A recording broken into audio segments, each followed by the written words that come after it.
Yo, what is good, Mugiwaras? It is Mugiwara Matt B here today to give you guys a One Piece discussion or the third edition of the Captain's Cabin. I'm joined by two special guests, my brothers, Zorofanboy and KingRecon. What's good? What's good, man? I'm Up, excited to man? be here. Definitely, man. Matt making the comebacks, man. It's For real. happening. It's real. Is this real life? 100%. Oh, hey. Let's not get besides ourselves, okay? Yo, yo, I want to see them reactions, man. I'm telling you. They got me on a strict Togashi like schedule. They're like, hey man, only Okay. only 3 videos, and then you got to go back on hiatus, and then you come back. Hey, but when Togashi's here, he releases quality, and you do too, man. So Hey, just take appreciate it that way. appreciate that, man. So yeah, we're just gonna sit back. We're gonna talk about some One Piece, and yeah, man, this might become like a podcast type of thing. If I can figure out the kinks about it. So let's just Sweet. dive in. What do y'all think about One Piece right now? The Odin flashback. Did y'all expect that after those big Reverie chapters, or the chapters that were focused on the outside world? Were y'all expecting to jump straight into Odin's flashback? Somewhat. Yeah. It was. I kind of felt like I don't know how Oda wants to do this because of the Nolan to Kagara flashback. I was kind of expecting him to do it later on, right before like the big battle. Yeah. But the fact that he's doing it now means it has to have some sort of relevance to whatever is about to go down with the plan before the actual war starts. Because we need that emotional weight behind whatever is going to happen here to make us care about what's going to take place. So I guess it does make sense in that way, but I think the placement is it's pretty it's okay. It's okay. Yeah. So when it comes to Oda, whenever you get a great batch of like really incredible chapters, he kind of brings you back down to earth. Yeah. I don't know if it's whether or not he plans to go down back to Earth beforehand and tries to put some great hype stuff to kind of keep the spirits up even after the kind of mediocre chapters. But he does a good job of mixing it up and keeping you on your toes. So I was expecting it. Honestly, you can't go. I mean, outside of maybe the Reverie and this last batch of chapters that we got before the Odin flashback, Oda. I mean, he has great strings of chapters, but never like months and months and months on just keeping up the hype to that extreme. He kind of there's little bits hills and valleys, Right. and that's to be expected, you know. Mhm. Right. I am happy we're in the Odin flashback though, bro. Like I love my boy, dog. That man's a beast. Oh nah, man. I think that this is probably the best place to place a flashback. Yeah. Considering that we didn't have one in Act 1 and 2. Right. Like right at the beginning of Act 3, when before things get heated, and like you said, Zoro, it adds that emotional weight to it.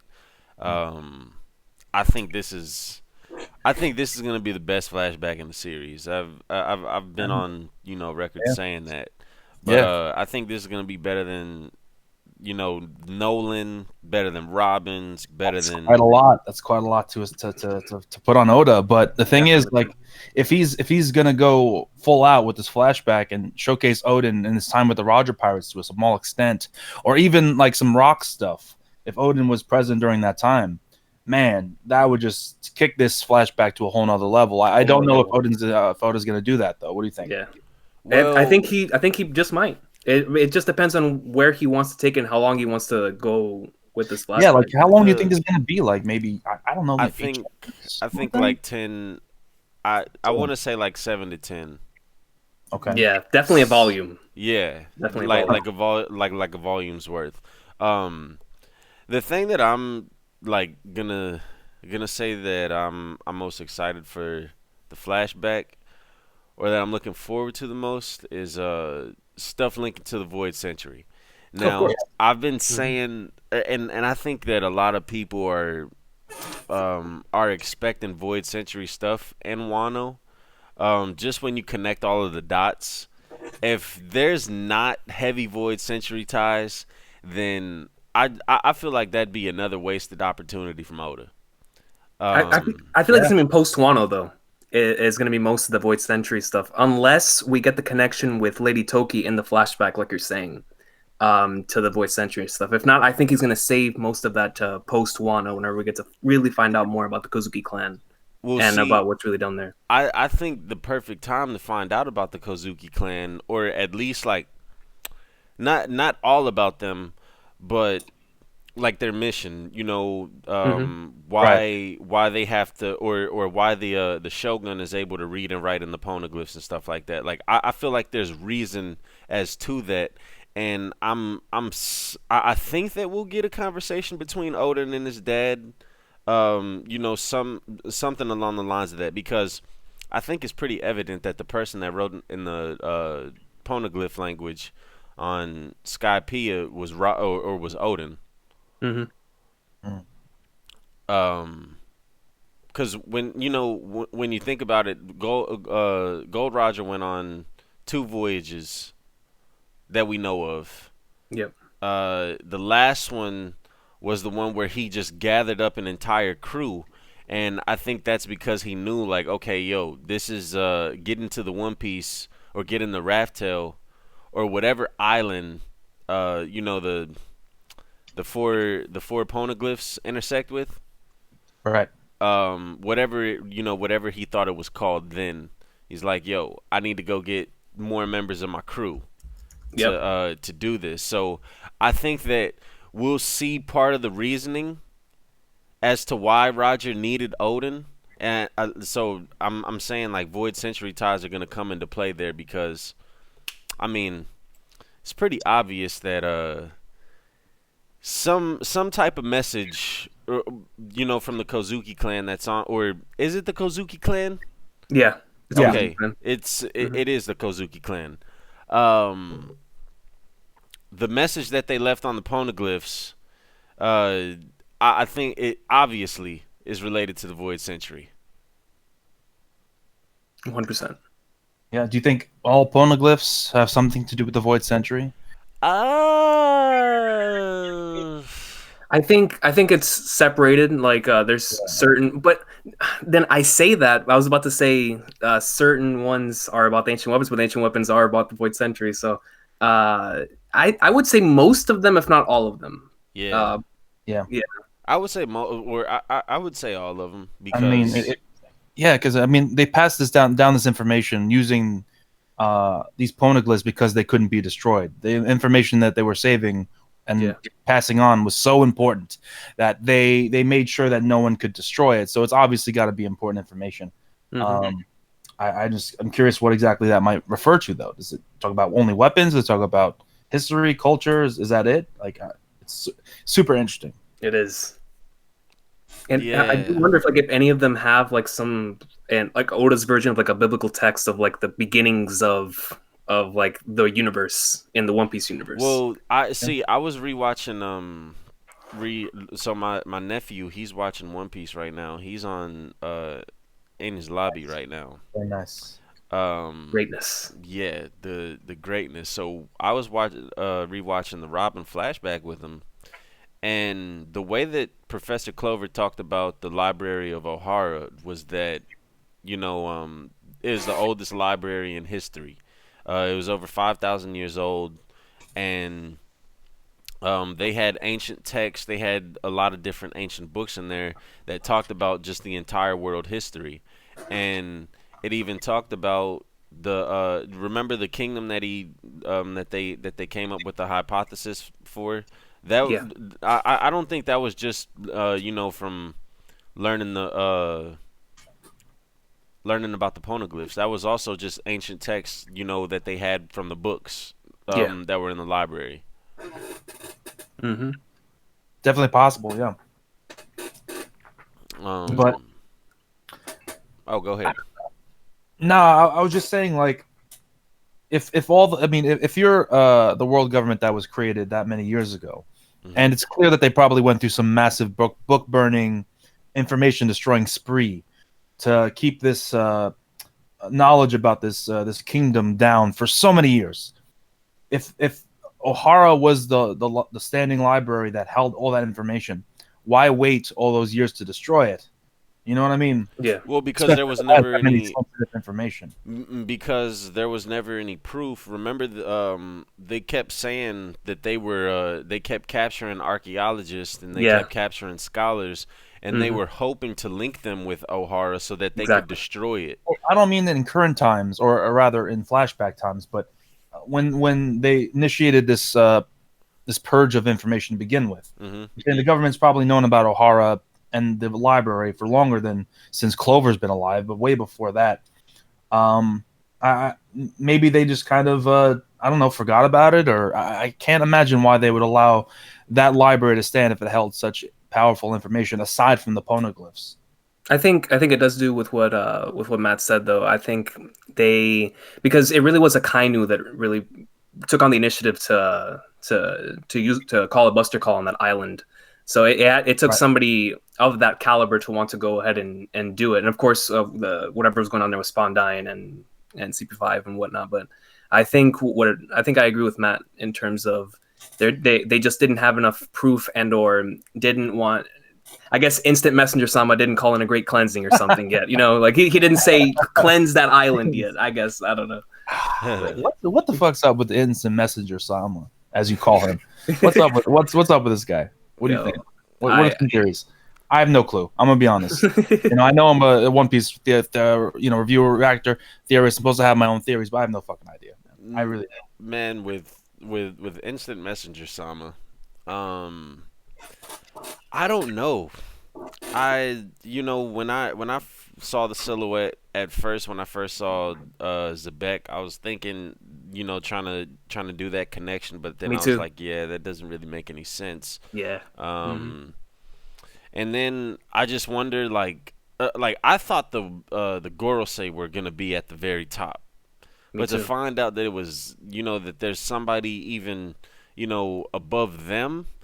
The only thing that I can think of when it comes to Eam, right, is kind of a theory about like maybe like a Frieza type theory, where essentially he is someone that's galactic, planet ruler kind of person, and the Gorosei are aware of this, but they don't let other people know, or the people below them know that this is like a figure that rules over them, and keeps the people below ignorant of the fact that this is the individual that maybe even was around during the times of the ancient kingdom of old and led the world government under Im Sama's rule to take over, and now they're basically subservient to him because of that. That would be my guess, because there's a lot of theories about outer space in One Piece, and as some of it does seem a little silly, you can't deny the Enel flat cover page story. You can't deny that there's clearly more to One Piece than its own world. Mm-hmm. Yeah. So if Im Sama is some sort of Frieza character where he basically dominates and controls, and almost kind of like the invisible hand that guides everything that happens, I think that it would make some sense, if he was someone working behind the scenes to advance or halt the progress of humanity on One Piece's world. How many people do you think know of M's existence? Can't be more than a dozen. Like aside from the Gorosei, would you say? I think it's safe to say Dragon knows, right? Oh yeah. And Garp, more than likely. I don't know. See, Garp, I mean, although he's obviously very smart, he never got to the higher tiers of really, of the Marines, so he kind of had a hands-off approach. So he's probably seen some stuff, but I don't know if he's seen Im Sama directly. It's tough. Yeah, but I would say Dragon, probably, like from the characters that we know. Oh, so only Dragon? Maybe Dragon, like CP0. Okay. Maybe. What about Shanks? See, Shanks is interesting, just because we don't know how much or for how long they've been trading information. But even to Shanks, I don't think the Gorosei would tell him of such a being unless Shanks is somehow connected to that being. I don't know.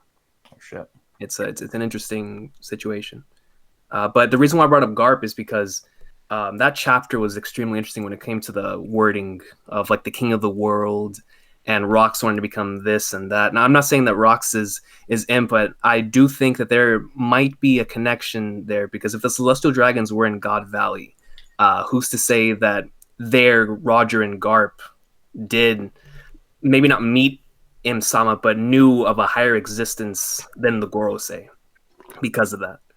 But I'm not sure. We gotta wait and see what Oda does with the God Valley incident, and I hope he does cover it, because I'm super excited to see Garp and young Roger in action, and young White. Don't skip this, Oda, man. You skip so much. Just give us this, bro, please. An OVA of that would be amazing. I'll take it. I'll take anything, man. For real. Like, it's like a 10-minute short. I'll do anything. For real, it's like the Hungry Days commercial. Yeah. An OVA of like what I think would be the best OVAs in One Piece at this point right now. An OVA leading up to the fight of Aokiji and Akainu. Like, Okay. because you know that it wasn't just like hey, let's go meet up at Punk Hazard and let's fight. Like, I want to see the events that led up to the fight. Well, there was some back and forth, probably some arguments. Yes, exactly. I would even take like 30 minutes before the events of just explaining their story, like Aokiji and Akainu's rivalry from like, when they first entered all the way up until time skip. They were with each other for a while in the Marines. Like I'm saying, like as dramatic as like Luffy and Usopp's spat was, they were together for an incredibly long period of time. But can you imagine with Akainu and Aokiji? They probably weren't the best of friends, but they've known each other for so long. Yeah. You can only imagine that their build up to their fight was just something of epic proportion. Right. Absolutely. So like, just I wonder if like Aokiji and Akainu, if they were, if the Ohara incident was brought up between them as why Aokiji couldn't follow him, or why he didn't want to. I would want to see just everything that led up to before the fight, and obviously what happens with the fight as well. But the politics behind it intrigue me. Absolutely. Because I wonder like where everyone stood. I wonder if some people were like, "Yo, this is amazing that admirals are gonna fight for the first time in history."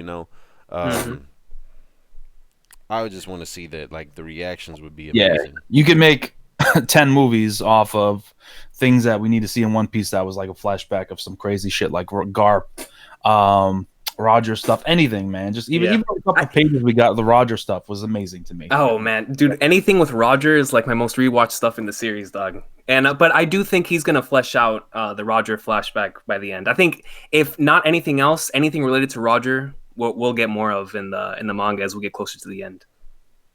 Absolutely. But speaking of movies, little transition here, man. Like, what'd you guys think of Stampede? Have you seen it? Oh my god, yes, bro. That was the greatest theater experience I've ever had. For anyone that hasn't seen it, you got 3 seconds to get off the video. 3, 2, 1. Okay. Yeah, fuck you anyway. I mean, why? Hancock greatness, bro. Hancock greatness. Oh my god, Hancock went in on Stampede. I'm so happy because everyone underestimates Hancock, dude. 100%. Yo, she did. She went crazy. Like, whenever she started speed blitz. Yes, whenever she started running. Yeah, that was an amazing sequence. Like, first off, the animation. Oh my god. Yeah, dude. Incredible. Beautiful. Incredible. Dude, my theater was like a wrestling event, dude. Everybody was popping. It was insane. I was having 20-minute conversations with these dudes in my theater about whether the Straw Hat should have hockey or not. It was great. So, that's awesome, man. Yeah, man. Especially the buggy scenes. The theater went crazy for. No, they're the best, man. Yeah. But the buggy scenes, the Hancock comedy scenes, yes. they were great, dude. When Mihawk came in, dude, and cut the meter, I was done. I was like, I'm done. Dude, because I was so hyped for Zoro cutting the meteor, but whenever Mihawk just said, and he's like, all right. Not even a named attack, just casually cut the meteor. Yeah, bro. I'm like, yo, it didn't make Zoro look bad, because, like, we know he could probably break that meteor now, especially after receiving Enma. I was just like, man, why you have to show up my boy like that? I think they were just like, you know what, we Come got on, to man. show there's a clear difference still between Yeah, Zoro and Mihawk. Exactly. And look, Yeah, man, I'm, you know my name. I'm fucking Zoro fanboy, man. for But sure. I mean, even I could appreciate that scene quite a lot. nah, And I you liked it. gotta It keep was in mind, dope. when the meter was first brought in by Fujitora, it took Law, Doflamingo, and Fujitora to all cut the meteor at the same time to destroy it. You know what I'm Yep. saying? So Yeah. Zoro not being able to cut it on his own makes perfect sense to me. You know, I have no problem with that. But Hmm. so yeah, great movie. How'd you feel about Bullet though? Because I'm kind of hit or miss on him because I didn't like the CG mech monster thing. That shit was Yep. kind of I liked his backstory, how he was a level 6 prisoner. That was dope. Yes. Dude, when the movie Um, started off with the Zehaha, I marked out. I marked yeah, out, dude. yeah, bro. Like that was crazy how they yeah. just set that up. Um, and then yo, when they first started fighting, like Mm. at the very beginning of the movie, or Yeah. after they got the treasure and he was holding Usopp, Oh yo, yeah, dude. yo, man. When I will say, like, that Conqueror's hockey scene, that should have been Luffy and Kid. Mm. That would have been Um, beast. I feel like because it's a movie Yeah. they didn't, but in the actual series, I would love to see a moment like that and with Luffy then and Kid. and then whenever my man started, manipulating, all the metal and stuff, I was waiting for Kid. I was like, okay, You gotta understand, come Matt. on, Like Kid. in the anime, they haven't gotten to that scene yet, and Right, they weren't right. going to. That's So they don't true. want to spoil the anime only watchers. You know? That's a Yeah. good point. Yeah. So That's what I I kind of that's what I figured. I figured that they were saving. Like, I was like, yo, Kid's not gonna get his just due respect until it happens in the manga. Like, Yeah. for real, happens in the manga. Like, when he's actually putting in some work, not when he's getting hyped up by Oda. Um, right. He's gonna have his moment, man. You know he's gonna have his moment this oh arc. Yeah. yeah, I know he's gonna have his moment. Yo. I know he's gonna do something. He's gonna do something crazy. Yeah. To where it's like, that's something like only Luffy would do. Yeah. He's gonna have a hand in taking down Kaido. It just depends on how big a hand, you know. Yeah, for sure. But I love all. I mean, it's great having all the supernovas there doing their thing. You know, not just Kid or Luffy or Law. You know what I'm Mhm. saying? Yeah, man. You know, like they got all waxed simultaneously. Even Gear 4th Snake Man got waxed pretty quickly. You know, so Yep. that was super hype. But then they went to Super Mech Monster after that. I'm like, come on, man! Like Yeah. he wants No, some fisticuffs. No? Bullet was extremely interesting to me because I feel like if he would have been a fascinating villain, like a charismatic villain, I feel like it would have taken away from the protagonist, the baby faces. Right. But which is why I'm glad he was kind of like this Broly-ish huge monster. But I love the depth that we got with him when it came to Roger. But when it comes to the CGI mech monster that you're talking about, I feel like I have to go back and rewatch that because when I was first watching it, I was actually digging that scene. Maybe it's because I grew up with Power Rangers, but but I was digging that scene, dude. I was like, yo, this is Nah, pretty I mean, nice. the CGI wasn't bad. I liked how he how he manipulated his awakening and Yeah. the hockey. Like, that was dope. I think it was a bit much. How big he was, Mm-hmm. but the concept was nice. I liked it. Yeah, the Yeah. only reason why I wasn't fully digging it is because with Film Gold we got a similar thing where you turn into the big robot guy. You know what I'm saying? Yeah. Mhm. It felt very similar to that. So it just felt like, I mean, because Z had such a great ending with that fist fight with Luffy and him, That was so epic. and it was Yeah. so much better when it's just like you versus the enemy and it's Bam Bam going at each other. Mhm. So like him just turning into a big mech monster, it just felt impersonal. I don't know. Maybe I'm just the only one. I thought Bullet and Luffy was gonna end like fisticuffs like that, like how Z did. I thought he was like a really good I thought it was gonna be like Snake Man. Luffy alternating between Snake Man, Bound Man, just fighting, going, Right. going. Yeah. Yeah, I was a little disappointed when we didn't Yeah, get that. I love that team attack though, man. Yeah, That that final team team attack- attack was disgusting. That team attack was dope. Are we ever gonna see the Kong gun in the cannon? Dude, I hope so. No, I think I think there's gonna be because look, especially with this power up that Luffy just got, it's definitely not just gonna be a a King Kong gun. There's gonna be like what I think he's gonna do. I think he's gonna I think the name of his attacks are gonna be completely different now Okay. because of The Rio training. because of the second level ornament hockey. And I was going back, I was watching the Katakuri fight, right? I'm pretty sure Katakuri was using ornament hockey or not ornament hockey, but the second level. Right. Because Luffy, his hands, remember his hands were swelling up, and he was like, he kept screaming that it hurt. I just think that Katakuri's wasn't as advanced as, let's say, a Sabo's would be, because Sabo focuses strictly on ornament, it seems. Right. And Katakuri masters is an observation master. Right. So I think Luffy's attacks are just gonna be, it's gonna be like that, another step up, another step up. I just don't like. To me, I don't know if I'm the only one that feels this way. I just don't see how Rio is going to ultimately give Kaido that L. Obviously, it's not going to happen in of itself, but I don't see how Kaido is all of a sudden going to be like, oh, you pushed your hockey outward, therefore it affects me more than what a generally strong hockey blast will do anyway. Well, I mean, like, even someone like Zoro, he's able to basically attach his sword slashes to hockey. That's a form of Rio in a way. Yeah. So I mean, if Zoro is not going to be able to do anything with a regular hockey flying slash, I don't see how Luffy pushing out hockey through his palms, maybe internal damage. I don't know. No. It's Remember, gonna get past the dragon skills. remember,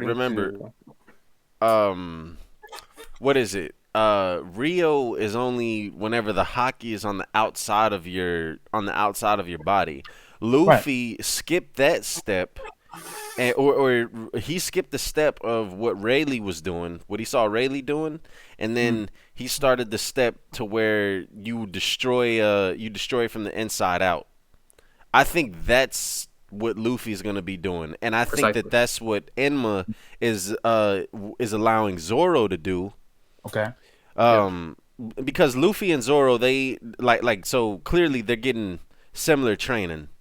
Zoro got that by skipping the step. Essentially, Enma is the bridge to allow Zoro to use the second level of ornament technique. I don't know about all that. Enma to me just seems, and I've had this argument in my comment section in my latest video, because some people say Enma is automatic. It's just an immediate power up. Automatically, he's stronger just by having Enma, and I don't think so. Especially not immediately. I see it more as a training tool for him to control himself better. I absolutely agree. I think that Enma is forcing Zoro to get stronger. Exactly, it's forcing him to control his hockey and manage it better. It's allowing Zoro to get stronger, but Zoro already had to be at a certain level before he could even control it. Exactly. Or he would have passed out. Exactly. Yeah. So yes, it's a power up for Zoro, but it's not the power. It's not a power up to where it's like, okay, because you have Enma now, you're stronger. It's after you train with this, because I guarantee you sometime during the arc, Enma isn't gonna be a sword that he's just gonna be able to use all the time. Right.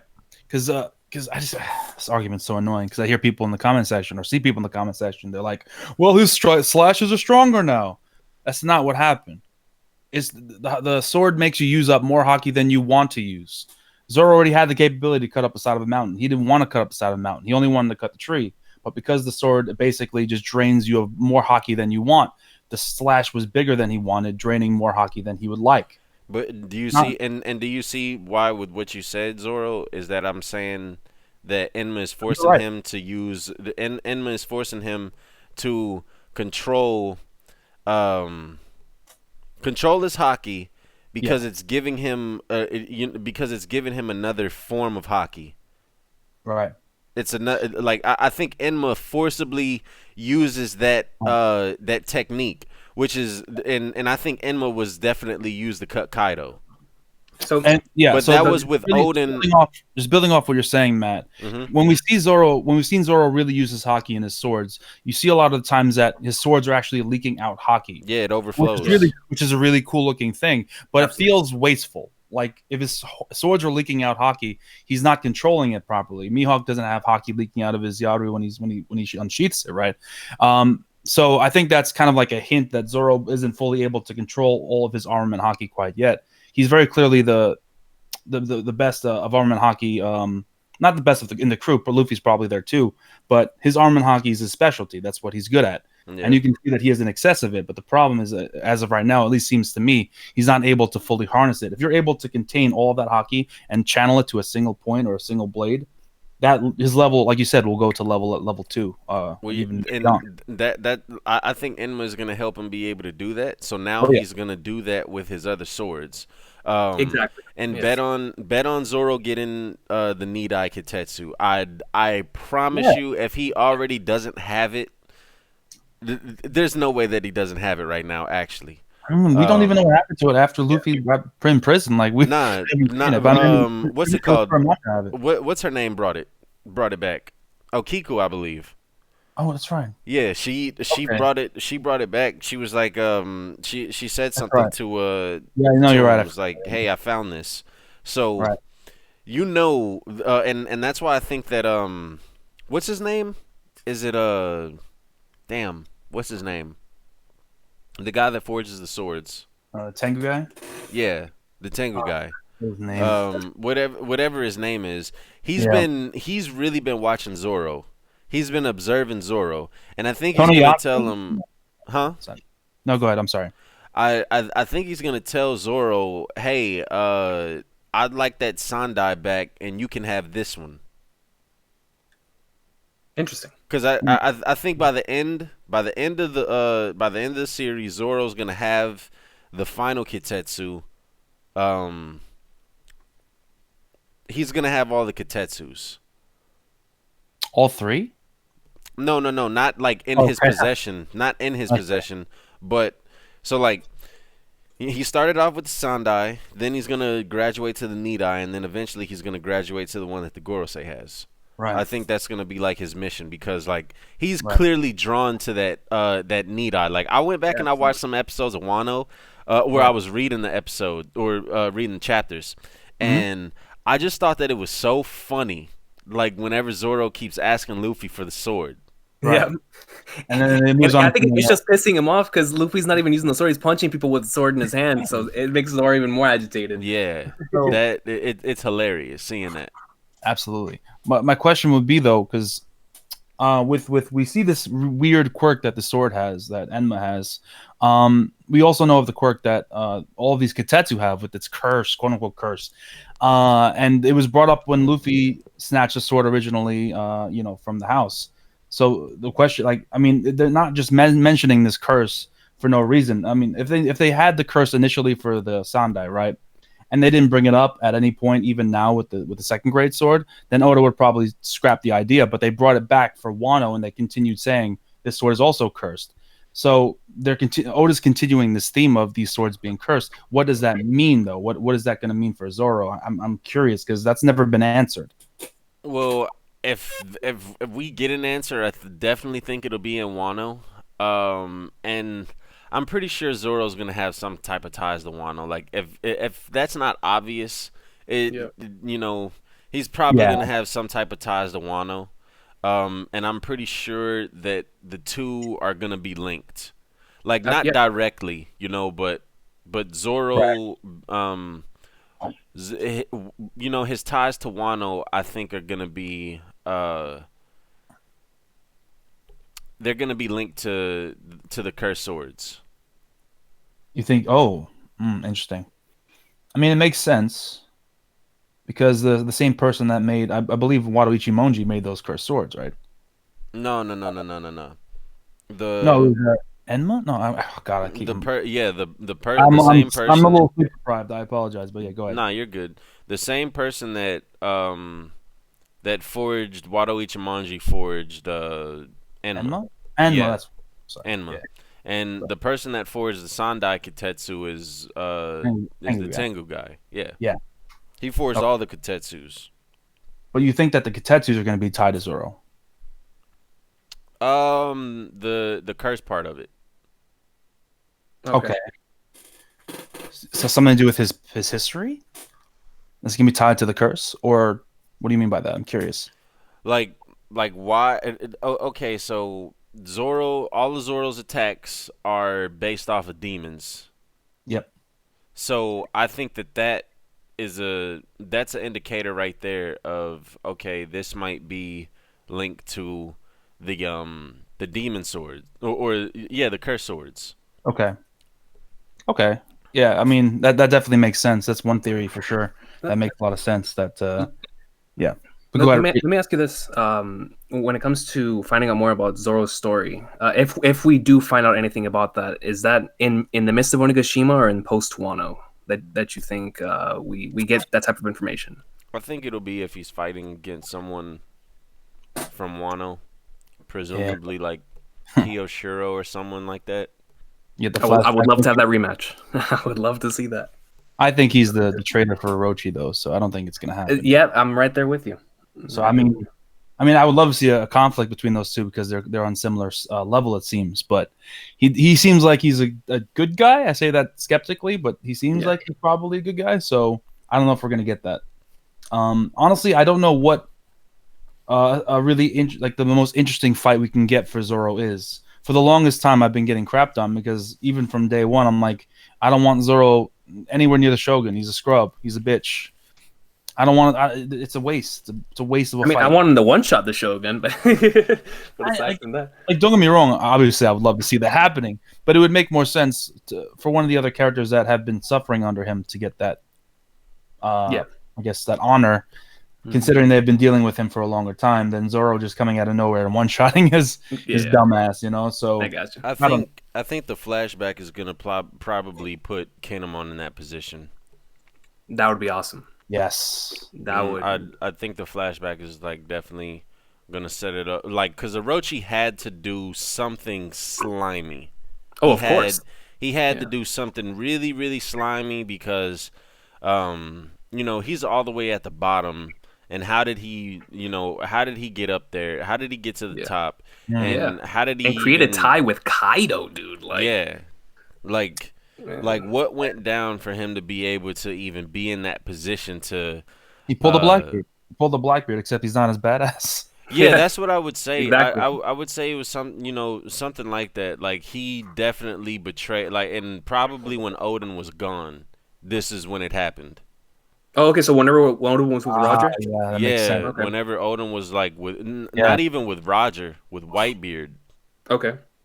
I would say. So he started planting the seeds whenever Odin first left the country. Whenever, I think Orochi probably, whenever he hears Odin, because I'm pretty sure he's gonna hear Odin's plan about like opening the borders and about going, to the outside world.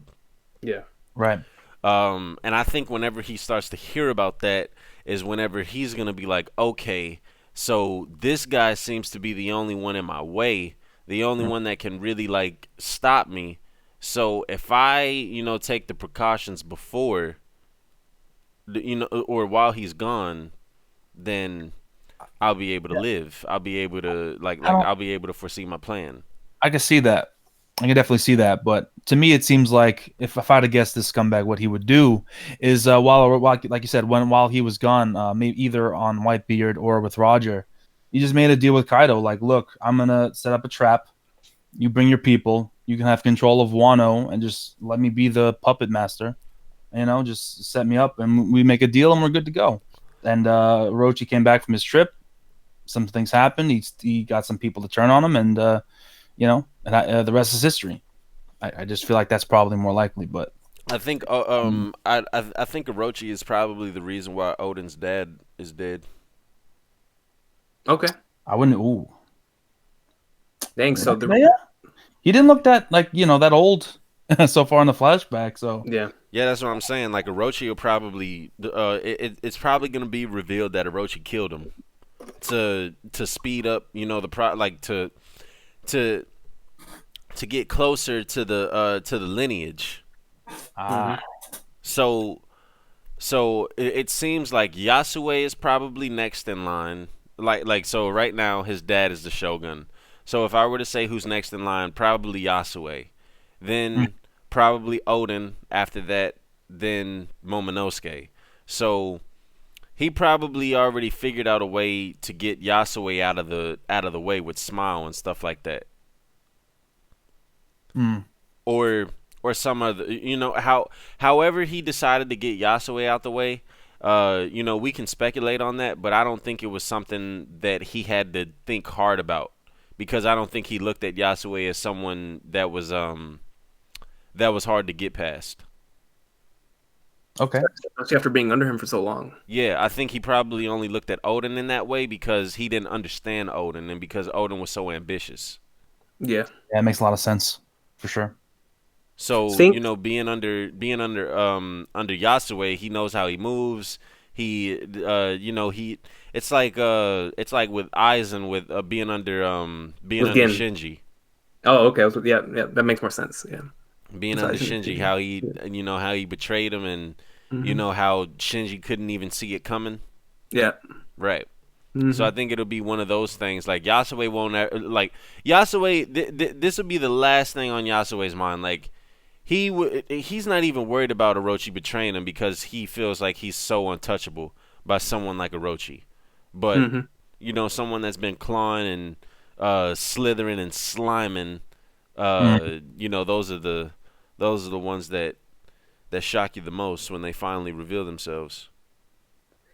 I do wonder if, or like, if Orochi ever wanted to, before that entire thing went down, how many advances he attempted to make to gain more knowledge on Lady Toki. Because I feel like Toki is such an interesting character, and if Orochi truly wanted to control certain things, he'd probably go to target Toki first. So I wonder how she's going to connect to this story, both on Odin's part with the whole Void Sentry thing, but definitely when it comes to Orochi. I think there is going to be a connection there with how he was able to ease, or not easily, but how he was able to take Odin to his execution. Because I feel like Odin would only allow himself to be executed if something else was being either held hostage, Yeah. or if like the pride of the country or something along those lines Yeah. I was on mean, the line. yeah. It's entirely possible that she told him that he was going to die and Yeah, let him know his situation because, I mean, she definitely has some foresight. Uh, absolutely. or else she wouldn't have made the prophecy in the first place about the 20 years thing. So, the real question is how far back is she from? Is she a I, void century person? And if I do she is, think so. I do well, think it goes back to Void Sentry. yeah, this is all. I don't know if this is my theory. I don't think that Lady Toki goes all the way back to the Void Century and in the Kozuki clan, but what I do think is that the time fruit has been kept in the Kozuki clan for generations and generations and Okay. generations. Okay. That's what I would say. If I were a betting man, I Hmm. would say that that part of the message that's on the poneglyphs is the fact that there's a time fruit. Mhm. Like on the message that is there, and I or nah, a part of the message that's like on the poneglyphs. I think that a time like the time fruit is somewhere. Something about it is on the poneglyphs. okay. In my personal opinion. Okay. Hey, I, Sure. I buy it. The main reason why I go with Toki coming from back then is because I feel like if she does come from all the way back then, it would provide us a character that has lived throughout many different ages and generations, which would be a really nice thing for Oda to play around with when it comes to the concept of love in this arc. For her to finally like look at Odin and say, you know what, I think this is finally my time. Like I finally found the man that I would like lay down and die with. Because especially if she's been living through so many different years, so many different generations, and if she did live through the Void Century stuff, she saw what all went down there. So she's probably been carrying that for many different years. So just seeing how Oda would play around with a story like that from an emotional standpoint would be something I would absolutely love to see. But if you are right and it is a time fruit, being brought down through the generations, then it would make sense from a story standpoint. So I feel like either could work. The only reason why I say that is because I think 800 years is like kind of crazy, or it would really be 900 years for her to be living. You know, I don't know, like the oldest person in One Piece aside from a giant is Kureha, and she's Yeah. 141 years old. Yeah. I would say that she's not that old. My guess is that she saw so far into the future. Maybe she was looking for a future where a lot of the sins that were happening through the Void Century were kind of, this is a turning point maybe in time where things were able to change, with Luffy being the spearhead probably of all this. Yeah. Well, I think Roger was the spearhead. Well, yeah, of course. But Luffy being the agent of change, the final agent of change. And maybe Odin being kind of an important centerpiece to that. I don't know. It feels like, everything she's done is probably for some reason, that kind of like for Avengers, when Doctor Strange is like, there's that one chance, we got that one chance to fix the future, and this is the one I'm doing. So yeah, don't mess it up. Mm-hmm. I think that's what's happening right now, for sure. Like, I've been really thinking about this because I've been trying to figure out how I'm gonna structure this video that I'm working on, because I want to talk about Void Century stuff, or just the implications that Wano has on the Void Century, Mm-hmm. the ties that it has with it. Okay. Okay, so when you originally, you remember whenever was it Inarashi, when he told Nami that Crocus wouldn't lie to them? Mm. Yeah. And we found out there was actually there was another way to get to, or that Raftel could possibly not be the final island Mm-hmm. on the Grand Line. Right. Okay, so I think that a part of Toki is that she told Odin that he needed to go off to sea, that he needed to get outside of Wano. Okay.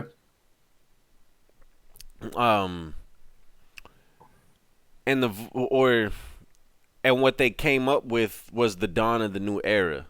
So remember whenever Rayleigh told Robin that what they came up with, like, they weren't ready Yes. for the history, so to say, or like they weren't they couldn't do anything with what they found out. Mm-hmm. Right. That makes sense. Yeah, so I think Odin told them, hey, like 20 years from now, like something big is gonna happen, and we're the catalyst to that. I think I think that's what Rayleigh meant by that. Like, it wasn't our time to do something about what we found out. I see.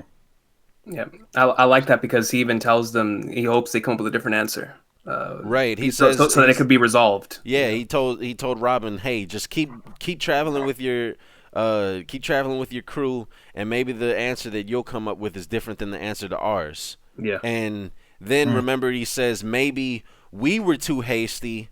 Maybe we were too hasty, and maybe even the people, of O'Hara were too hasty. Mm-hmm. And I think that goes hand in hand with the with the whole 20-year thing. Yeah.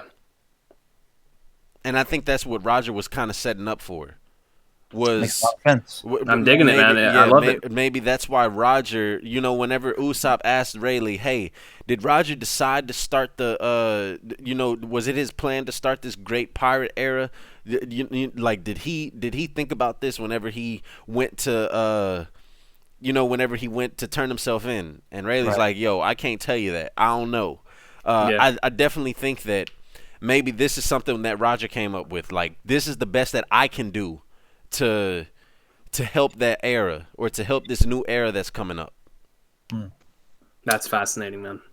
Really is. It's really Pandora's box, man. There's just so much to dig into and so many theories. Yo, So man, many. I'm gonna like watch. Somebody's gonna be like, "Hey, I'm gonna just take this, take sound pieces of this, and I'm just gonna make a video of it myself." Hey, Yeah, bro. man. What you Go, should go for do, it. what you should do, is do some Breakfast Club stuff, dog, and like take this very same podcast, upload it, and then upload that very section you just did And as a clips, separate yeah. video with Yeah, with images over it, dog. Highlights. Stream highlights. Stream right. highlights. Podcasts do it all the time. If you're trying to make this like a podcast, definitely take the important parts and make it Yeah, their own 'cause video. that was some great stuff, man. That was some great stuff. I would definitely say to Definitely. upload that, man. Yeah, Definitely. like the Revolutionaries are my favorite like faction in the world of One Piece. So like, Yeah. at first, what I thought, how I envisioned the history was gonna be revealed, or Right. we were gonna get big info dumps, was gonna be through Dragon talking to the Gorosei, kind of like embarrassing them, Okay. like We didn't get like that. letting them know, hey, I know the history, and I Yeah. thought that he was gonna do that during the Reverie. Right. You know, with how like I thought Dragon was gonna do it then whenever he Yeah. saved because I thought that Dragon was gonna save Clover, or Okay. not Clover but King Cobra. Cobra. Yeah, Cobra. I thought Dragon was gonna save probably Cobra. did. Yeah, Yeah. I mean, would No, say I that think he's I think dead. it's 100, almost 100%. Yeah, it's Cobra. He's done. Yeah, it's definitely Cobra that that died. That's the casualty. Yeah. So But I quick thought that question: like, Dragon was why gonna. don't you think Dragon was there? Like, I'm sure you're disappointed, as some of us are. Mhm. Dragon. I mean, if the revolutionaries are truly going after the celestial dragons, and they Yeah. had this one opportunity to accomplish that, why not send Dragon? I feel like that's why Dragon called it that. It's just a declaration of war, not actually like going out and doing that. I don't want to spoil Kingdom, but I'm trying to think of like another way I'm to. caught up. I'm caught Yeah, up. yeah. But to anybody that's like listening, but First off, read Kingdom. I definitely read Kingdom, but I just saw it as like Dragon. Whenever they specified that this was only going to be a declaration of war and nothing else, that's why Dragon wasn't there. Because if he were there, then it would not only be a declaration of war, but they would be boxing it out right then and there. So I feel like it's just that was the catalyst for the war that is going to take place later on down the line with the Okay. Celestial Dragons. That's why Dragon wasn't there. Though I think Dragon didn't anticipate, of course, what happened after that. Which is what nobody anticipated with whatever's going down with Sabo. Yeah. I mean, if you're going to a place where you know at least two admirals are, you should bring someone like Dragon. That's all I'm saying. You can still accomplish your mission Well, with Dragon. well, no, I I feel like definitely think Dragon was at the Reverie. Do you? Like Yeah. later on down the line, he showed up. Well, nah. Whenever they were talking about, hey, isn't it like really windy today? Remember Yep. remember when they was they said they commented about the weather, they commented about the wind. Yeah. I think that was the dead giveaway. Yeah, Dragon's there, but But I just but don't know. in that very same chapter, it showed him still over there with Ivankov and them. Right. In Combat the Kingdom. Oh, it was in the same chapter. If I'm not mistaken, I believe it was no, never mind. I'm sorry. It was 904. The chapter before. The chapter before it was 904. It was the chapter before. I mean, I don't know how he could have gotten over there so quickly. I mean, he does have wind power, so it's possible, I guess. But I mean, I don't know, because I mean, why wouldn't he? When they infiltrated and they were all hiding underground, why wasn't Dragon there with them? Exactly. Not only that, but why was he the only one to make it back? Like we haven't seen Right. Lindbergh, or we haven't seen Sabo, of course. We haven't seen any of them. Right, So- and Dragon seems as shocked as anyone about what's happening with Sabo. No one knows what's Yeah. happening. So Well, no. He said, well, wait a second. He seemed to be the only one that had his composure. He's like, hey, you guys, wait a second. Let's like clarify, or let's Yeah. get the facts right first before we assume. But there were two fat sweat drops coming down his that's what I'm face. saying. dog. This doesn't more we told Dragon the entirety of One Piece, man. Yeah.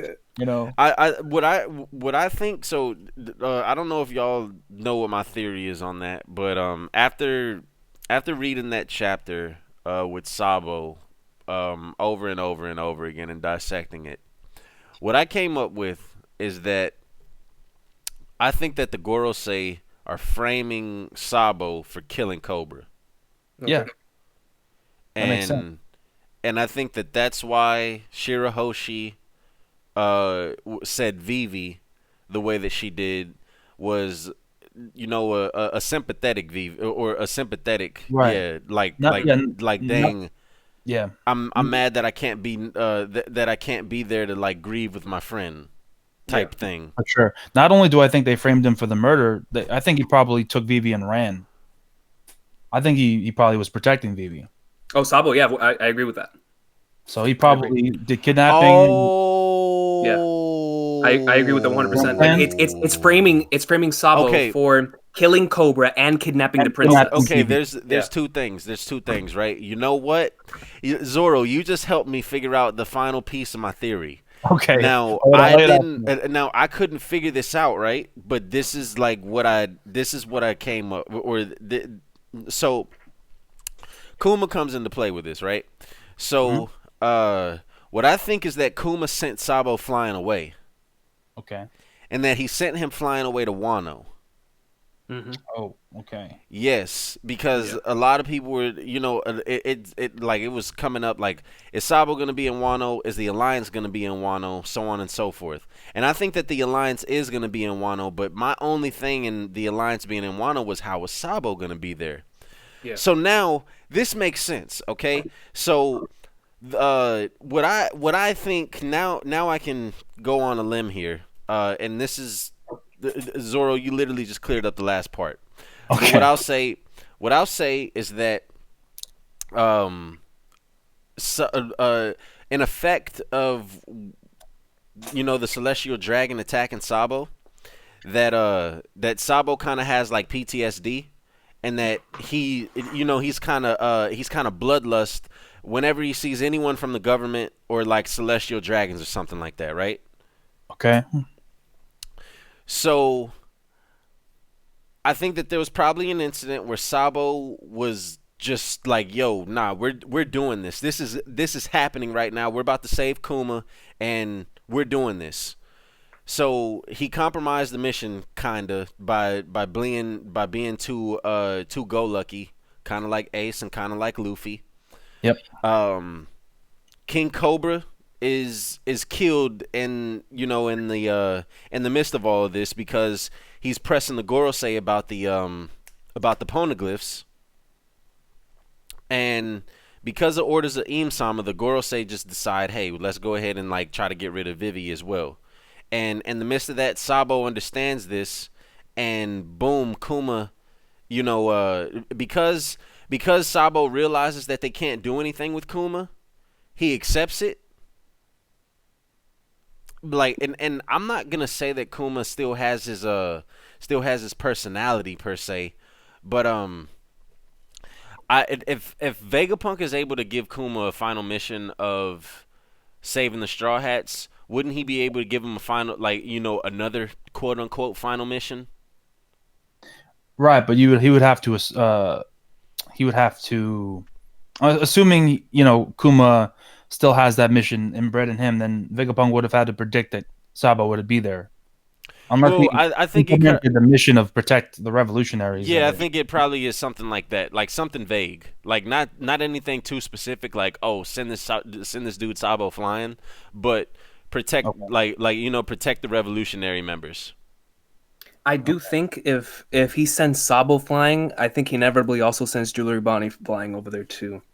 I hope so, man. I want all the supernovas and because I really want Jewelry Bonnie to bring Momonosuke, Kinemon, all of them to their age actually is. Yeah, that's what I've been hearing, yo, and that would be insane if she does that. And the main reason why I want it is because my ideal final fight is Luffy on top of Momonosuke in adult form against Kaido. That is like if I could dream book it, that's my dream book. Like adult gone, but not.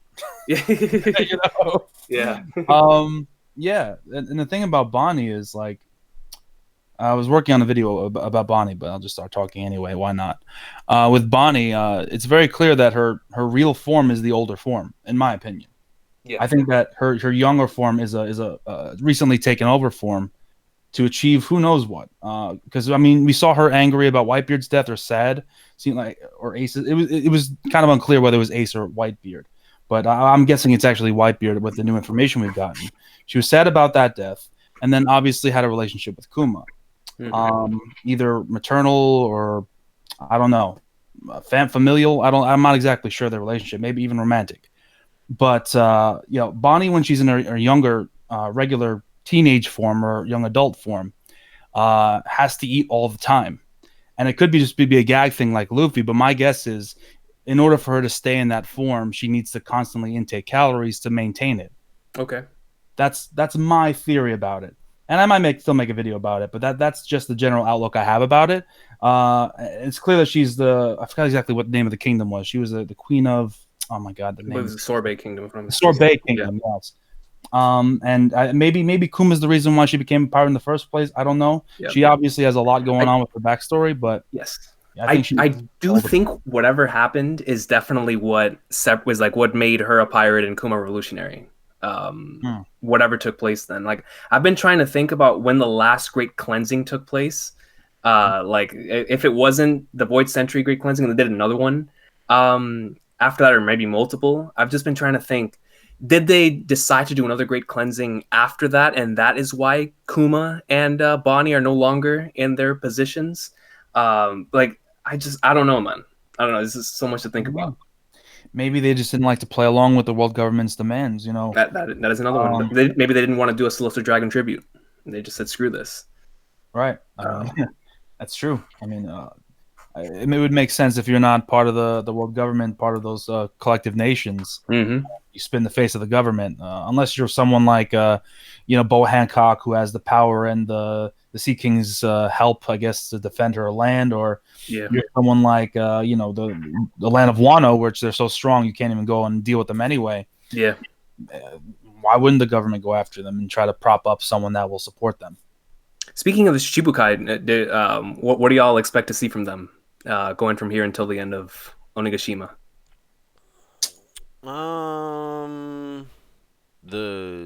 What do we expect to see from the Shichibukai? Yeah. Like, do you expect to see the Shichibukai in Onigashima, or the next time we see them is post Wano? Post Wano. Post Wano, okay. Yeah, like or not post Wano. End of Act 3. Oh, end of Act 3. Okay, I gotcha. Yeah. So like in the same way Oda's been doing things. Yeah. Yeah. Okay, gotcha. Yeah, I think I think we'll skip over it, man. He might skip over it again. You think so?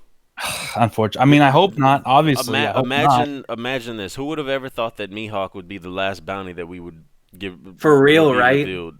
Yeah, that's 100%. I still can't get over that chapter, bro. I can't believe that we got all that information in one chapter. Yo, Mihawk is I think his bounty is gonna be at least 2 bill. At least. I'm right there with you, man. Yeah, right at the 100%. Very least. I think Hancock is going to be 1 bill as well. It depends on if they update it. I mean, because we haven't seen them updated yet. Well, remember they said that. Yeah, that's right. Got done, meeting. Yeah, brand new. He said I just got done updating the new Shichibukai. As it came out of my mouth, I realized it was stupid. And nah, you're good, bro. You're good. You're good. You're right. Yeah, bro. Like he said that, and I'm like, yo, are we gonna get all of these? Dude, no, we wouldn't be able to handle that, bro. That would have been too much. Much. I almost flew out the window just with that, dog. Let alone the rest of them. So essentially, what I think it's gonna show is that it's gonna show that the admirals were going to the 3 Shichibukai that they needed to go after. Now, what do I mean by that? Buggy is not someone that they would look at as strong. Right. That they would need to send like an admiral for. Like I think they sent the vice admiral out to right. Buggy. And then who else was there? Kuma is a non-factor. And right. So there's only 5 Shichibukai left. So there's then there's Weevil, then there's Hancock, and then there's Mihawk. Yeah. So I think I think what happened is they sent the 3 admirals to those 3 because if you're not sending at least an admiral to them, then what's the point? Yeah. Right. Like this is the Shichibukai that we're talking about. So a lot of people theorized that Fujitora was going to Hancock because we saw like after the Kobe chapter, we saw Fujitora on the phone. I believe he was talking to Akainu or someone, and there's a lot of like chaos around him, like cannonballs being shot off. Yes. Yep. So it made it seem like he was in the comm belt. Yep. Are you ready for me to debunk this though? I'll go right ahead. So it seemed like the Sea King was attacking him. The Sea Kings don't attack the Marines because of the thing underneath their boats. Oh, I mean, we did see the Sea King go after Momonga even with the boat, and he had to kill it. So it just kind of deters it. It doesn't automatically send the Sea Kings away. Okay, that's fair. I'll tell you this though. I do think Kizaru is going after Weevil. I do too. Whenever we were introduced to Weevil through Kizaru said that he's one guy that like even has him sweating a little bit. And every time that we see, because I think Weevil's going to Wano, or at least is going that direction, it would lead Kizaru to go to the place where he wants to go, which is Wano. So if there is some sort of connection there, then it would have to be done with Kizaru and Weevil, which will be interesting because Marco will be there too. Marco, yeah. Yep. We'll see. I think I don't think that an admiral is gonna per se like go into Wano like after a Shichibukai. The way that I think that if there's gonna be a Marine presence in Wano, for one, it can't be like Marine forces. It has to be individuals. I think that Drake is gonna use the gondola to sneak them in. Yeah. Mm-hmm. I can see it. I think there has to be a reason why they introduced it for sure. Yeah, for sure. Sure. The one thing I do though is I really want to breed caution to Oda. I know you're not listening, but if you were by chance, if you're listening to any of our channels, don't overflood this arc with too many characters. Okay, I'm thinking what everyone else is thinking. I know I'm not the only one. I think some of the Straw Hats have suffered because of the fact that we're focusing on too many characters at the same time. Yeah. We're missing out on interactions. We're missing out on development for anyone besides the top 3, top 4 if you include Jinbei. And it's overall, I mean, in my opinion, making just the characters' powers, abilities, and interests in a lot of these other characters, unfortunately, just falls off. I love the rest of the crew, but I mean, they just seem like they're always getting relegated to like little menial jobs that don't ultimately matter too much. And that's one of the main reasons why I put out my last video about the Straw Hats needing hockey, because just throw them a bone in one way or another, man. If it's not necessarily hockey, give them something to seem like they're making some sort of progress in some. I feel like that's why Oda gave us Dressrosa and Whole Cake, because he had to separate them to give them each their time to shine. And even though they didn't have individual fights, they did have very, very important roles in both those arcs, and all of them shine in both of those arcs. So I'm really curious on what you're saying, because I really want to know how Oda's going to balance this, because originally in my mind, I had the reason why Oda did not have the Straw Hats go to Marineford is because he was like, you know what, I wouldn't know how to balance it. Right. Like in his mind, when thinking of Marineford, he's like, crap, if I have the Straw Hats here, like how am I going to balance all of this? So I'm wondering how Oda's going to balance the Straw Hats in Wano with 2 Yonkos, and if other factions come in, I want to know how he's going to do that, because if he does give them the Alabasta and his lobby one-on-one fights, this is going to be a really, really long arc, which I don't mind. Yeah, let's just go down the list of all the characters we have. We have Big Mom, we have Kaido, we have the 3, Kaido's commanders, you have the Calamities, all of them haven't been dealt with yet. You have the numbers showing up. You have the Supernovas here, well, most of them showing up at this point. You have Big Mom's crew, which, I mean, she brought most of her crew, like legitimately most of her crew. So you have that to deal with. You have Orochi and his men to deal with, Kyoshiro and those guys if he stays to be evil still. Not to mention any of the other like forces that we haven't seen from Kaido, like the the name of his forces, the one that page 1 is on. What's the name of that force that page 1 in Draco? Oh, the flying fish. Yeah. The flying six. Yeah. The dinosaurs of legend is what I call them, bro. Right, the dinosaurs of legend.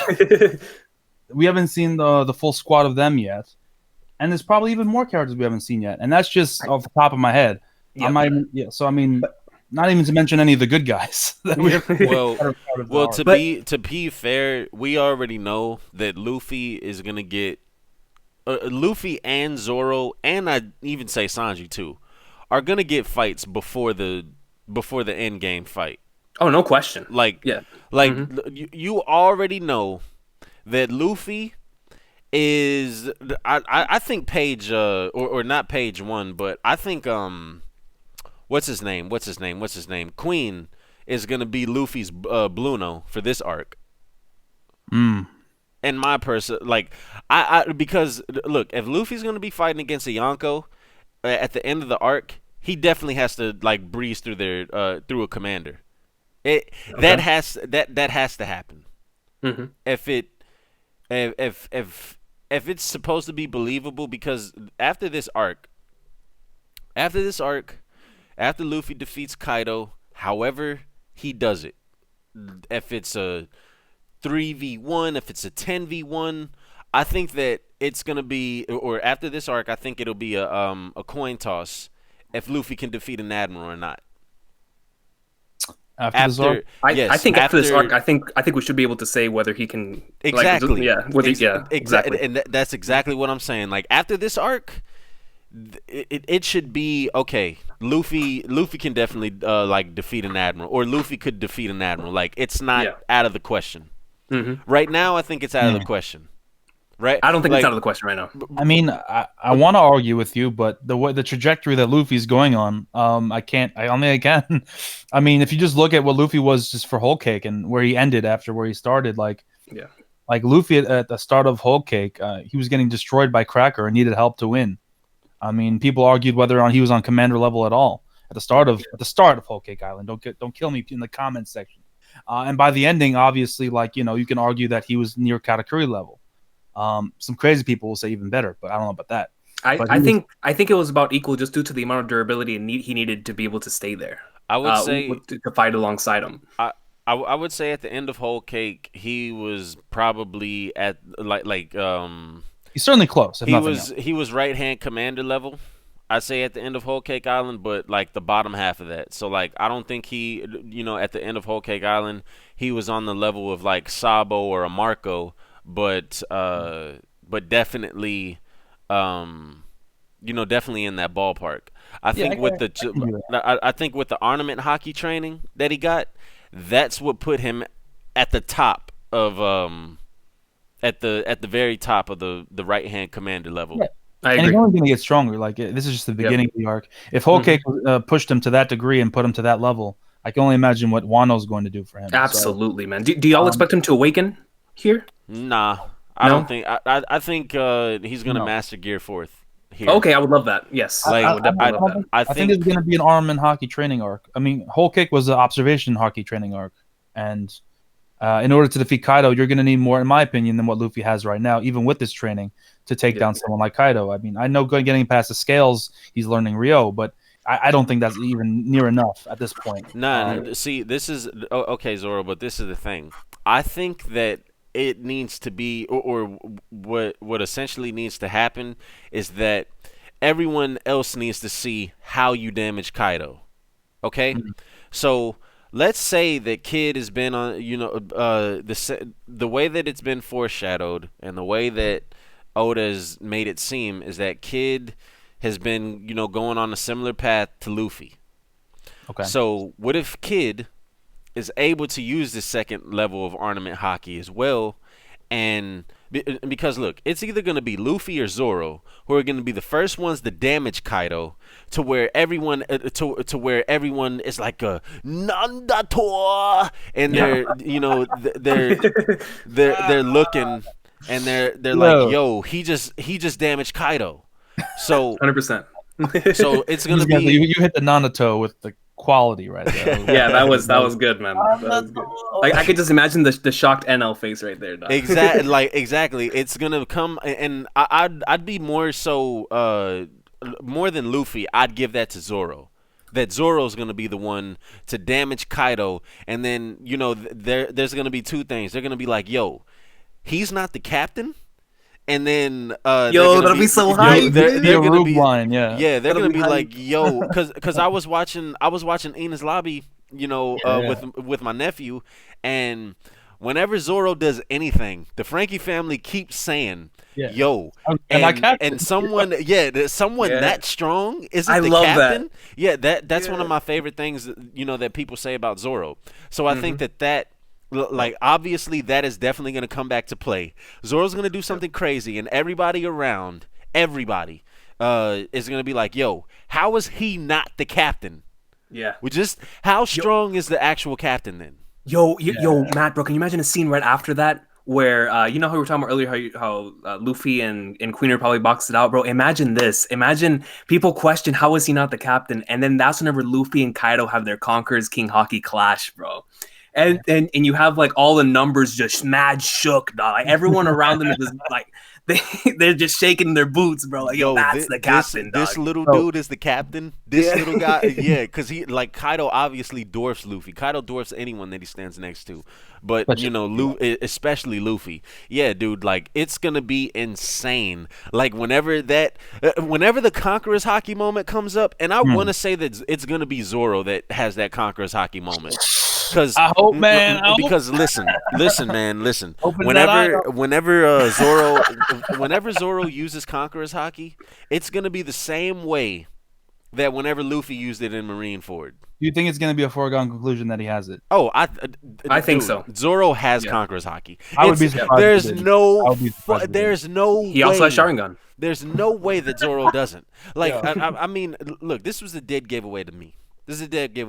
On Fishman Island. Whenever Zoro's like, I needed my captain to at least be able to do that. Yeah, 100%. Like, yo, Zoro, where do you get off saying something like that? What you talking about?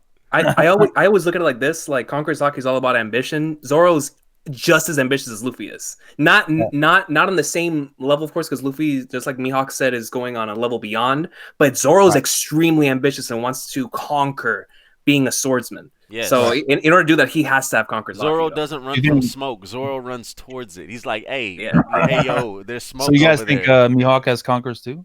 Yeah. I would say so. If he's boxing Shanks daily, he better. I would definitely say so. That's a precedent. He needs it. Yeah. Absolutely. But back to the Zoro thing, real quick. Like, a lot of people out there in the comment section. I be reading these comment sections. People don't think I read it, but I do. People call me crazy. I don't know how you guys feel about this, but I think with Zoro getting damage in on Kaido, I know you kind of alluded to it there, Matt, but like, why would they give Zoro the only weapon to damage Kaido that we know of, and him not do anything to Kaido? I'm not saying he's gonna cut his head off and one-shot the guy and fight one-on-one with him, but he's gonna get a good slash in. Absolutely. Most definitely. It's going to be as good of a slash as any slash that we've seen. Maybe maybe a slash even to damage him. Mm-hmm. Yeah. Or I mean to give him another scar. Oof. That would be nice. I mean, that's not being a fanboy. That's just seeing what the story's telling you. Yeah, it is. The manga has it right there. Like, I'm not against Zoro getting his shine, because like, after this arc, the Marines are gonna insert themselves as the #1 antagonist in the series. Absolutely. Like, we can go into this a little bit more, but after, like, okay, I think that Wano is going to be the end of the Yonko saga. Mm-hmm. Okay. And that after that, maybe it's going to be Wano, or maybe it's going to be Elbaf. But what I see happening at the end of Wano, right, is that we see, so at the end of Act 3, I think we're going to see, obviously, like, what the aftermath of the Shichibukai. But then we're going to see Blackbeard. We're going to see Blackbeard moving. And then I think we're going to get into Blackbeard and Shanks crossing paths. Oh, my God, bro. Don't say that, bro. Look. At the end of every act, we're venturing off to the outside world and to what's happening, right? Yeah. So what I think essentially is going to happen, or is happening, is that the Throne Wars is happening right now. Oh, for sure. The Throne Wars have been going on ever since ever since Luffy did that King Kong gun to Dofi, whenever the Throne Wars started. Okay, so the Throne Wars have been going on ever since that moment. what essentially is going to happen is that the Yonko are going to be taken out. So Doflamingo said, "Yo, who reigns supreme over the seas? Is it the revolutionaries? Is it the pirates? Or is it the worst generation?" He specifically said them. Is it the Marines? Is it the Yonko? We're in the dawn of a new era. We're going to find out. So I think essentially what Oda is doing is that all of these small players are going to work together indirectly to take out the big guns. So Big Mom, Kaido are going to go down, and Wano. If you want to know how, or if you're like, wait, how, Matt? How are two Yonko going to go down? I said, with Sword going on, the secret, the secret faction. Yep. They're gonna sneak, or Drake is gonna be, the one to sneak in more high-profile Marines, and they have to do it one by one. So while they're fighting Kaido, while that's happening, Big Mom's gonna be taken down, presumably by the Marines, possibly, and with other supernova. But the main thing is that Kaido's gonna go down, and also you're gonna have Shanks or Blackbeard take out Shanks. Now I know everyone, people were killing me for this on the last video with Tekken and Brago. I don't think that Shanks has to meet Luffy. I don't think that's a requirement. Bro, Matt, you're hurting my soul here, dog. You're hurting me, Matt, bro. What do y'all think? I agree, but damn, you didn't say it like that. Bro, you feel me, dog? You didn't have to drop it like that, bro. Give me a warning. Oh man, do y'all think it's absolutely mandatory? Like, I understand the feel good moment that it is. But that would only make it more powerful if Luffy never gets the chance to. That's the point. Like, I agree with you. Like, I mean, Blackbeard sealing the deal and killing them all before they can meet would be the ultimate. I guess I don't know. I don't want to say wake up call, but like a bro, good, like powerful moment. I'm a Blackbeard tard, bro, but this hurts, man. That hurts. Yeah. I mean, because the question is, like, is the only thing we're gonna see of Shanks him getting bodied by Blackbeard? That's exactly how I feel about it too, bro. It's like I feel like we have to see Shanks. Yeah, I feel you on that. We got to see Shanks in a other good moment. He has to go ham, bro. Yeah. Unless Oda has it to where he's going to Wano as well, which that would just make I don't know, bro. No. I don't think that Shanks is going to Wano. I think that Shanks is like, look, based off of the Reverie. If the Reverie is to it is to the One Piece world as to what Ace being defeated was. Like, so Ace was the catalyst for the rest of One Piece. Yeah. Like, everything that happened was predicated on Ace being taken in. You got Emple down, or even the Straw Hats being separated. You could even say that was a sick twist of fate because of Ace being captured. So that set up, the 200 more chapters after that. So that's what I think the Reverie is doing for the end game of One Piece. I agree. So what was Shanks there doing? He's like, hey, I'm here to talk to you about a pirate. I don't think he was there to talk about Luffy. Like, a lot of people say that he was there to talk about Luffy. I don't think he was there to talk about Luffy. If definitely not, Oda would have put in the panel. I'm here to talk about Luffy. Right. I definitely think he was there to talk about Blackbeard. So I think that Shanks already kind of like has his eyes on Blackbeard, and Blackbeard is on the move right now.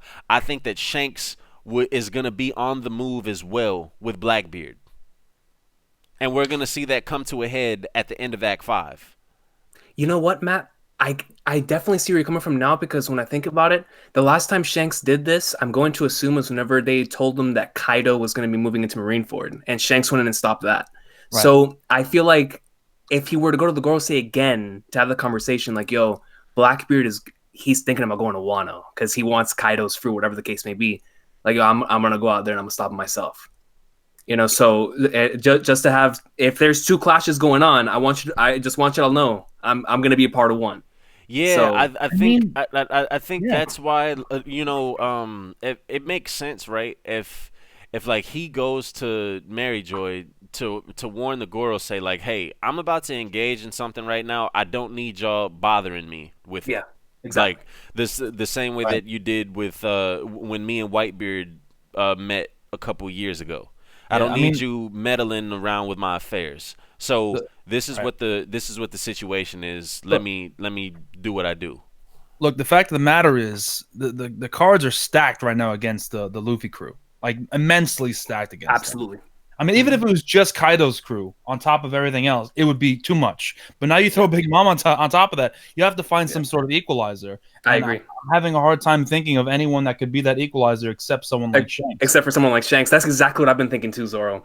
I Of mean, it's like, ridiculous to think about. Like, yeah, Shanks coming to freaking Wano and like Big Mom trying to stop him. but at the same time, it's not too ridiculous because if they truly go down here, this will be the last time we can see all of the OG Yonko aside from Whitebeard in one place.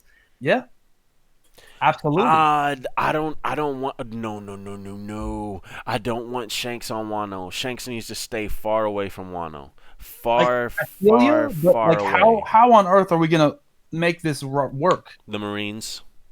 I mean, a lot of the Marines are busy right now. That's the thing. Like you bring Kizaru, that's not enough to really change things. If- I mean, it's not like Kizaru's going to come and immediately No, help. If the Marines are the one, then Shichibukai would have to be there. I mean secret members. So secret members of Sword.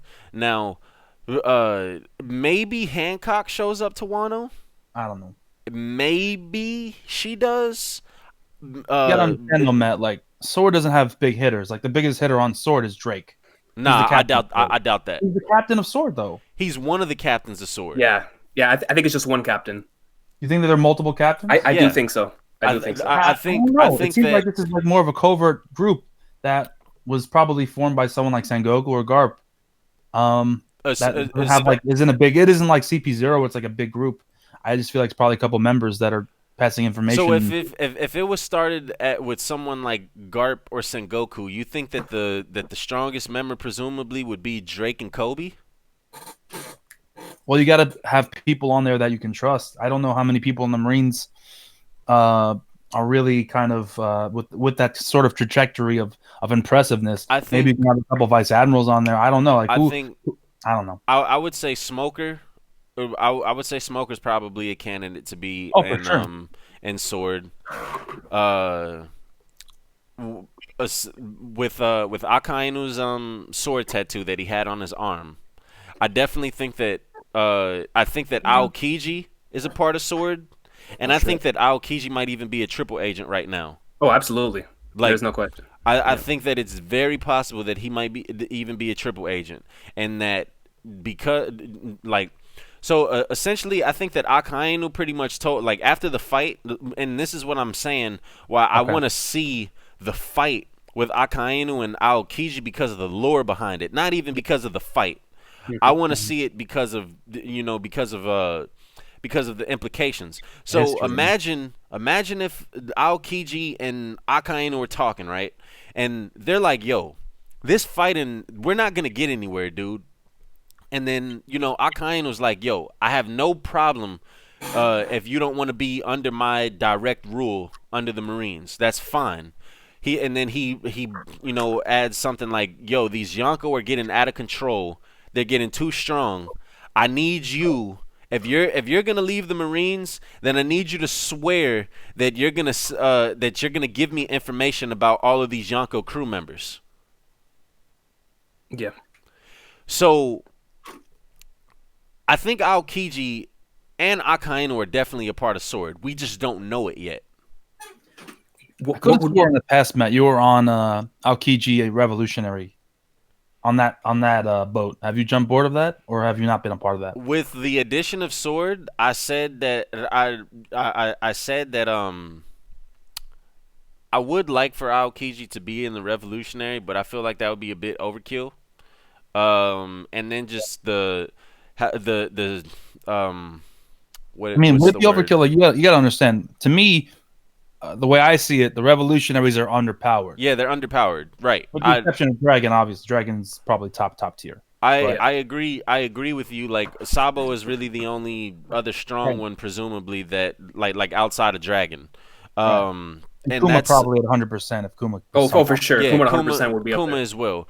And Eva. that's Eva's why kind of- that's why I essentially or that's why I initially said Aokiji are part of the revolutionaries, but I can't deny like the facts and I can't deny what makes sense.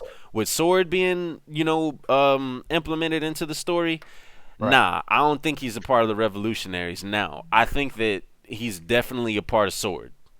And Okay. what he's doing and maybe he's working with the maybe he's working with the Is he a revolutionaries. quadruple agent, Matt? Is he I don't know because look, the only thing is right with Jesus Burgess being on Baltigo, there's one or two things that I'm saying how they escaped or like why they chose to leave. Either someone sensed that Burgess was there, or Dragon got a tip from Aokiji, hey, the Blackbeard pirates are on their way to Baltigo right now. Yeah. I can see it. I can definitely see it. So I don't know if he's working with the revolutionaries. I don't Yeah. like. All we know is that he's not working with the Blackbeard Pirates. Yeah, Like, Oh, yeah, with for sure. Sword with Sword being implemented, I would say no that he's not. I would say that what he's doing is for the Marines still, but just not under Akainu. And we've seen so many people infiltrating Yonko crew members Yeah. or Yonko crews. So to see a big player infiltrate a Yonko crew, I think that would be dope. Yeah. I mean, do you think Kaido has anyone that's besides Drake that's or Shanks rather? I meant to say Shanks. So do you think Shanks has anybody infiltrated? I I mean, feel like he Big Mom's kinda doesn't- obviously not, but I feel like he kind of doesn't have to, just because we see the connection that he has Yeah, the with transparency. with the Gorosei. Yeah. They don't True. feel like Shanks. They don't feel like they need to watch Shanks. They feel like they need to watch Kaido. I mean do you because think Kaido. like Shanks gives up all his information or gives them a lot of information? Nah, I think because Just what they need to know. I don't know if they're working like as a partnership. It No, seems no, like no, they have, absolutely like, not. No, I think think I think it's because Shanks values balance in the One world. Piece world. Yeah. Yeah. So I think that they see. I think that they respect that, and they know that Shanks yeah, Shanks is a pirate, but is he like the girls say have a moral compass? They know what's right and what's wrong. I think that they are fully aware that Shanks has no ill intent. Yeah. I don't know if I'll say they have a moral compass, but they definitely are smart.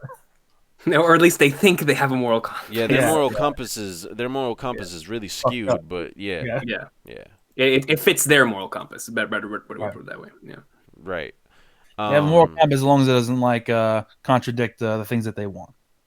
Yo, I wanted to ask y'all now because I've had this in the back of my mind for a long time, and I know this is a bit off topic, but I just wanted to ask both of y'all. You know how the Yonko that would come to be would be Whitebeard, Kaido, and Big Mom, and then that fourth I'm going to assume was Roger in that era, and then of course it changed into Shanks, whatever. I would say Shiki. Yeah, and then and Shiki of course in that era as well. But what I'm trying to get to is, I do wonder if it was, because I don't want to undervalue their power by saying this. I'm not saying this because I undervalue their power, but I do wonder if it was like because I wondered about Shanks and why he's put in the position that he is. Of course, it's because he's an emperor, or because he's on that level. But because of his connection to the Gorosei, and I was thinking back to Whitebeard, Big Mom, and Kaido and their connection, and also Shiki and their connection to Rocks, and I'm trying to think of why it is they decided to set up the Yonko format in the first place. I know it's to balance everything, but before then, what power existed?